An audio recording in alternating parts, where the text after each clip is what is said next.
यदि आपके शादी होने के 1 महीना बाद भी या 10 दिन बाद भी आपकी पत्नी का कोई बच्चा हो जाता है तो आपका वो बच्चा लीगल सन कहलाएगा और उस बच्चा के आपके पैतृक संपत्ति पर भी राइट्स होगा। इसमें कुछ एक्सेप्शन है, वो एक्सेप्शन समझने के लिए वीडियो को पूरा देखें। उससे पहले यदि आप मेरे चैनल पहली बार आए तो मेरे चैनल सब्सक्राइब कर ले, बेल आइकन दबा दे। यहाँ पर आपको बहुत सारे लीगल वीडियो मिलेगा। चलिए आज का टॉपिक स्टार्ट करते हैं। फ्रेंड्स, यदि आपका कुछ शादी होता है और आपकी जो लीगल वाइफ होती है उससे कोई भी बच्चा होता है, वो बच्चा 9 महीने बाद हो, 10 महीने बाद हो, 1 साल बाद हो या क्यों ना 1 महीने बाद हो, वो आपका लीजिटिमेट चाइल्ड कहलाएगा। पहले हम समझते हैं लीजिटिमेट चाइल्ड और इलीजिटिमेट चाइल्ड में क्या अंतर होता है। लीजिटिमेट चाइल्ड वो लीगल चाइल्ड होता है, उसका पिता के पैतृक संपत्ति पर भी हक होता है।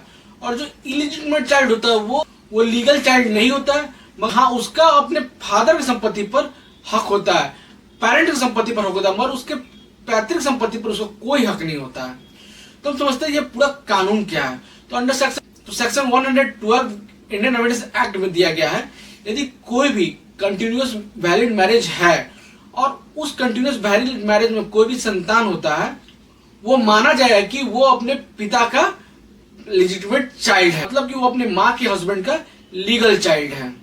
या फिर डिवोर्स भी हो चुका है, मगर डिवोर्स होने के 280 डेज के अंदर कोई बच्चा होता है किसी महिला का, तो वो भी माना जाएगा कि वो जो अपने पहला जो मैरिज डिसॉल्व हो चुका है उसका वो लीगल चाइल्ड है और उस चाइल्ड का भी अपने पिता के और अपने पैतृक संपत्ति को पूरा हक होगा।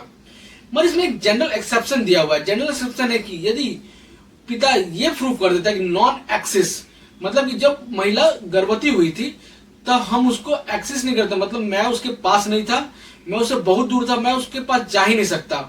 ऐसे कंडीशन में आपका जो लायबिलिटी होता है, पैटर्निटी जो होता है वो आपका खत्म हो जाता है। ऐसे में वो आपका लेजिटिमेट चाइल्ड नहीं कहलाएगा और आपके जो पैतृक संपत्ति में उसका हक नहीं होगा। इस सेक्शन में बहुत सारे केस लॉ है और सुप्रीम कोर्ट ने अपने हर एक केस में अलग अलग वर्डिक्ट किया था। तो हम कुछ केस पर भी ध्यान देते हैं। एक 2014 का फेमस केस है लता नंदलाल वडवाई वर्सेस नंदलाल वासुदेव वडवाई।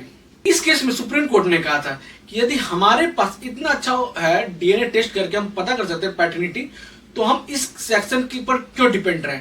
हम डीएनए टेस्ट करके पता कर सकते हैं और जान सकते हैं कि उसका लीगल बाप कौन है, तो हमें इस सेक्शन पर डिपेंड नहीं रहना चाहिए। 2023 में इस सेक्शन को फिर से एक मजबूती दे दिया गया सुप्रीम कोर्ट ने एक अपने जजमेंट के द्वारा। केस का नाम था अपूर्णा अजिंक्य फिरोदिया वर्सेस अजिंक्य अरुण फिरोदिया में।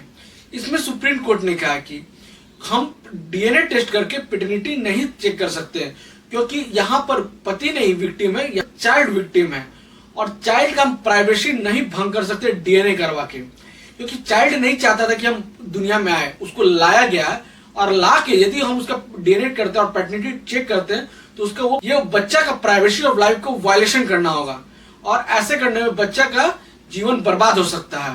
और ऐसा नहीं है कि इस केस में कोई एक्सेप्शन नहीं है। यदि कोई भी पति नॉन एक्सेस प्रूफ कर देता है तो यहाँ पर हो ही जाएगा कि उसका पिता नहीं है। इसीलिए डीएनए टेस्ट करने का हर केस में अलाउ करना मुमकिन नहीं है या फिर नहीं करना चाहिए।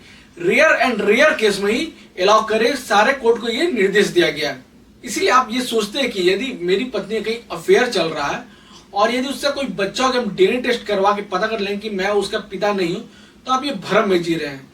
ये डीएनए टेस्ट करवाना बहुत ही रेयर कंडीशन में कोर्ट अलाउ करता है और बहुत ही मुश्किल होता है। इसलिए आपके पास एक ही ब्रह्मास्त्र है कि आप ये प्रूफ करें कि जब आपकी बीवी प्रेग्नेंट हुई थी तो आप उस पर नॉन एक्सेस थे, मतलब कि आप वहां पर अवेलेबल नहीं थे या फिर आप अवेलेबल नहीं हो सकते हैं। और आपको ये वीडियो अच्छा लगा तो लाइक करें, सब्सक्राइब करें और शेयर करें अपने फ्रेंड के साथ। जय हिंद फ्रेंड।